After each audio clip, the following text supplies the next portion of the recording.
I was talking to my daughter last night, and I want to talk to you guys about it because the conversation was very enlightening. We can learn a lot from children. I've talked about that before. A lot of people think that we're smarter because we're adults, but believe it or not, we can learn a lot from children. So I wrote it down and I want to talk about it today. I'm being really conscious also of how I'm speaking because I am in the bathroom again and I feel as if I could be too loud, and I don't want to be too loud. So hopefully I'm at an appropriate volume. So this is what my little girl said. Okay, this is my youngest daughter. It was so beautiful that I asked her to stop, repeat what she said so that I could write it down to talk to you guys about today. Give you a little rundown of my daughter. She loves learning. She loves learning, which is the total opposite of how I was in school. She's very smart. She loves math, like my least favorite thing ever. She's smart, you know? So she was talking to me about some of the girls in her class, and this is what she said. This is coming from a 10-year-old now. So she was having a conversation with her friends, right? Her little girlfriends, and they were talking about vaping. And when it got to my daughter, she said, she was basically bragging on the fact that she made really good grades, which I think is something to brag about. I mean, there's nothing wrong with encouraging yourself and being like, yeah, I made really good grades. And the people were like, her friends, I can't even call them that though, they acted completely uninterested, but it was really beautiful the way that she handled it, guys, let me tell you. Because I asked her, like, how did that make you feel? And she was like, it doesn't bother me. They're jealous. She was like, my daughter said that. She said, it doesn't bother me. Clearly they're jealous. She said, they're bragging about things that are not good for them. But they can't handle when I talk about something that I've really worked hard for, something that I've studied for. They can't give me praise for that. But they can praise each other for doing things that harm themselves.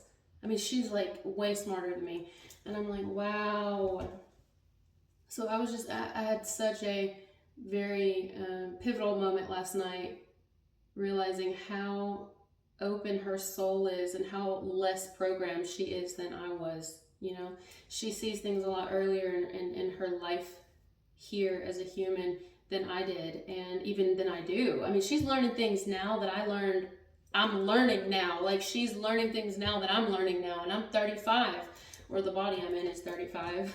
Anyway, I just thought that was something beautiful I wanted to share with you guys. As you can see, I'm at my mom's again. We actually had a little bit of an emergency, so we're back. And we'll talk about that later. I feel like that's going to be a different video, but we'll talk about this for now. So that has something to do with the message, the situation with my daughter. You know, sometimes you do just have people like that. You have people who, whether they pretend to be your friends, whether they pretend to be your supporters, whether they just show you outright that they don't like you, whatever it is, that's very common. You're gonna have people in this life, especially the more you elevate. What do they say? Like, bigger levels, bigger devils. Is because people just really can't be happy for you at the end of the day because they're not happy with themselves. And that is the truth. It sounds so cliche, and no, honey, that's the truth.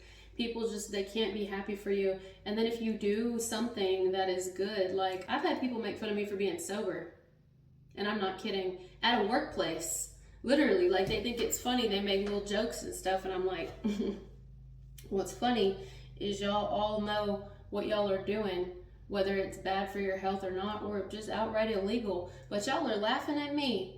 And then sometimes they laugh at you and make you think it's a joke, like they're laughing like it's a joke, but it's like not a joke. You know what I mean? If they had any clue how hard it was to have that kind of self-discipline, unlike them, they wouldn't be laughing. And it's just because they can't do it themselves, you know? Like, even I've been made fun of for being celibate. Yeah, or not even just by people who don't know me making fun of me for being celibate. I'm outright talking about adults, man. I'm talking about adults who make fun of you for shit. For being sober, for being celibate. Some of you could be like chastised or mocked or whatever because of good things you've done in your life. Like my daughter.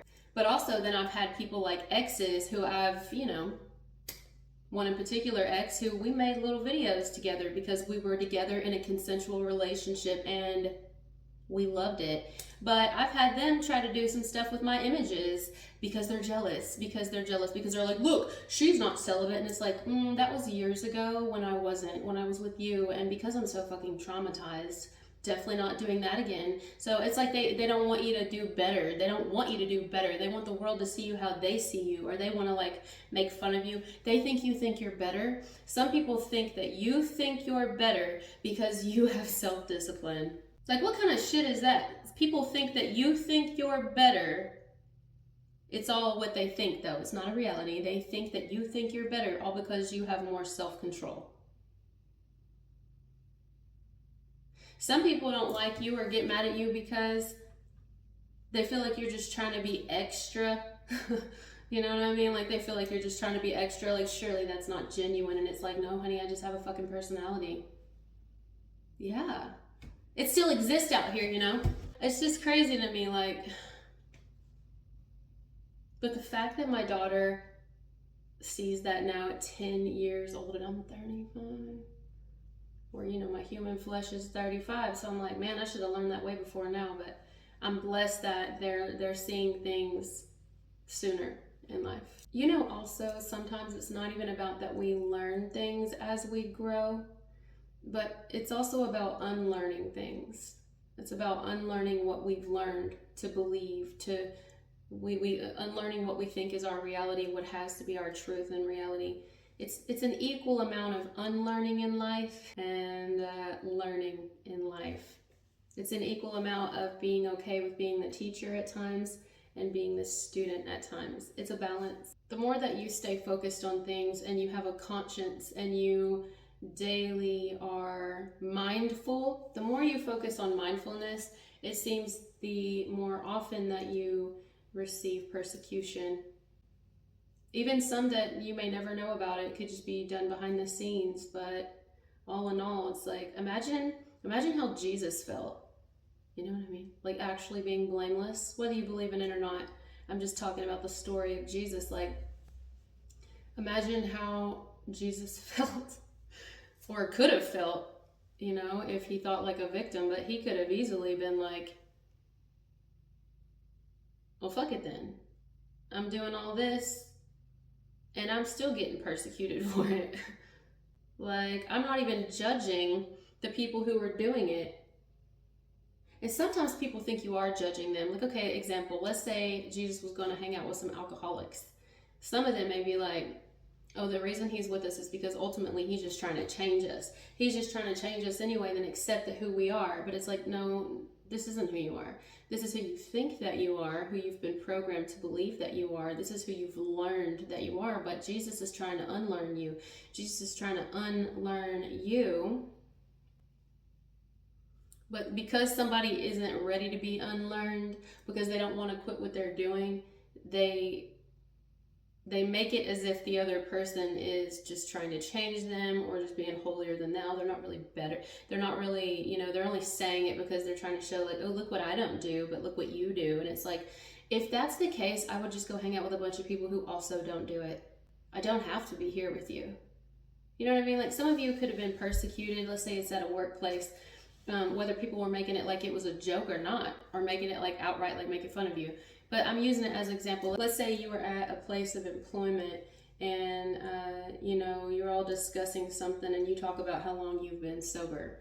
Then they may be like making little jokes and shit with each other, like, oh, ha ha ha ha, sober, like, yeah, or just like, I don't know, just snarky little things that they probably wouldn't like if anybody said to them, but the shoe isn't on the other foot, so they don't bother them, But inwardly, and maybe you don't get offended by it, because I'm talking about kind of Jesus energy, You could be in Jesus energy where you don't expect anything. You're just explaining your story as they're explaining theirs. Just as much as they can talk about how they like to suck dick, you could talk about how you don't, how you used to, how you are a reformed hoe or some shit, Whatever you want to talk about. People don't want to hear when people do better. Oh, no. Oh my God. It's because they're jealous, you know what I mean? Like, that's ultimately what it is. Anyway, that's just something that I wanted to talk about because It really stood out to me when I was talking to my daughter last night, and I'm like, honey, I get it. Oh, I get it. You know, I really do. I really do. It's like you become the black sheep because you are a reformed black sheep, especially those, God forbid, if you used to be a little crazy, if you used to be a little wild. And by used to, I don't mean the crazy ever grows out of you, honey. I mean, it's still in there. You just learn to control it, right? You're not like changed because that side of you isn't there no more. No, you're still a monster on the inside, but it's just that you've learned who's boss, and you have, your higher self has control of your shadow. Your shadow's still there. They kind of need each other, but it's still there. I'm still an alcoholic. I just don't drink. It's been 4 years, but I can never drink alcohol again. So you know what I mean? Like, it's like that. I'm still a smoker, but I don't smoke. Like, it's, you have to realize it really is you, though. These are things that made you who you are. But when you talk about the fact that you no longer participate in these things, then people automatically hear, oh, so let me guess, you're just changed, right? Well, let me tell you, let me show everybody why you're not changed. And it's like, first of all, that's not your responsibility. It's not your job title. And if it is, you better be getting paid for it. And then share the wealth, because I like royalties. But also, no, in fact, I'm changed because I don't do it anymore. I'm changed because I see the reality of what it is. But hell no, that shit's still in me. Yeah, maybe I used to be a brawler. Maybe I used to like to get in fights. And then now I'm a peacemaker. And people are like, no, I remember how she was. She used to be crazy. Like, she used to do this and this. And it's like, yeah, and I still got it in me. I really wouldn't wake the beast. But even if you try, because a lot of them, they want to wake the beast. They want to prove that you really aren't reformed, that you haven't transformed. But it's like, let me tell you something. As I've said, but you ain't trying to hear me. You're just trying to prove me wrong. I am changed because I no longer participate. It doesn't mean that it's not still in me. You're not going to retaliate at this point. And like I told my daughter, I said, don't retaliate. You have no need to prove anything.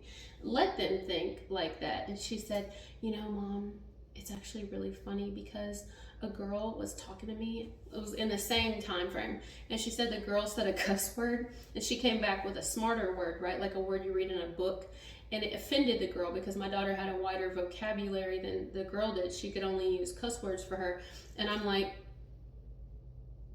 honey, you're gonna see that the rest of your life. You're gonna have that the rest of your life. You may even be on the giving end of that at times. So just try to understand these are people who, it's truly like, forgive them, Father, for they know not what they do, because they don't. And as soon as I said that, the light went out again.